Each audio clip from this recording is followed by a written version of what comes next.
అందరికీ నమస్కారం. నిన్న ఒక వీడియో చేశాను. జేసీ ప్రభాకర్ రెడ్డి గారు దండలేస్తుంటే, మనం కూడా నాయకులకి ఏయొచ్చని చెప్పి దానికి కామెంట్స్ వచ్చాయి. వాళ్ళకి దండలేస్తే నెక్స్ట్ రోజే మనకి పిండాలు పడతాయి. పిండాలు పెడతారని చెప్పారు. అలాగే ఇంకో కామెంట్‌లో వాళ్ళకు దండలేస్తే నెక్స్ట్ రోజు మన ఫోటోకు దండలు పడతాయన్నారు. అంటే జనం ఇంత భయభ్రాంతుల్లో ఉన్నారని అర్థమవుతుంది నాయకులంటే. అందుకు ఈ నాయకులు, ప్రజలు వేరు కాదు. అందరూ సమానమే అని చెప్పడానికి కూడా ఈ విషయాన్ని, ఈ సత్యాన్ని లోకానికి చాటడానికి జేసీ ప్రభాకర్ రెడ్డి గారే నడుం బిగించాలి.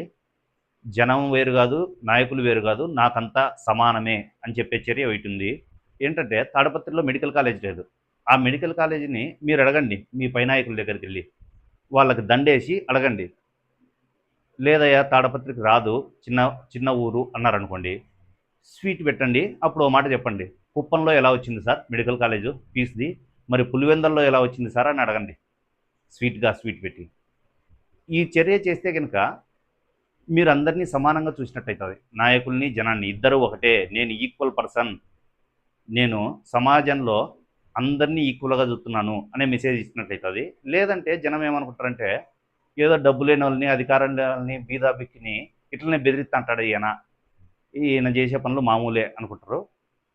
ఎక్కడెక్కడి నుంచో వచ్చి బతుకుంటా అంటారు కదా, వాళ్ళ మీద చూపించిన తెగువ పరాక్రమం కూడా మీ నాయకుల మీద చూపియండి. నారా లోకేష్ గారిని, చంద్రబాబు నాయుడు గారిని అడగండి. అలాగే కుదిరితే వైఎస్ జగన్మోహన్ రెడ్డి గారికి కూడా అడగండి. దండేసి స్వీట్ పెట్టి మీ పులివెందుల నియోజకవర్గానికి ఎలా వచ్చింది సార్ మెడికల్ కాలేజు, మాకు రావట్లేదు అని చెప్పి. దయచేసి సమాజం అంతా ఈక్వలే అని చాటి చెప్తారని చెప్పి నా వైపు నుంచి మిమ్మల్ని కోరుకుంటున్నాను. మీ పైన ఉన్న నాయకులకి, ఆరోగ్య శాఖ మంత్రికి మరియు ముఖ్యమంత్రికి, మరియు కుదిరితే డిప్యూటీ సీఎం గారైన పవన్ కళ్యాణ్ గారికి, అపోజిషన్లో ఉన్న జగన్మోహన్ రెడ్డి గారికి, వీళ్ళందరికీ కూడా దండలేసే ప్రోగ్రాం పెట్టుకుంటారు.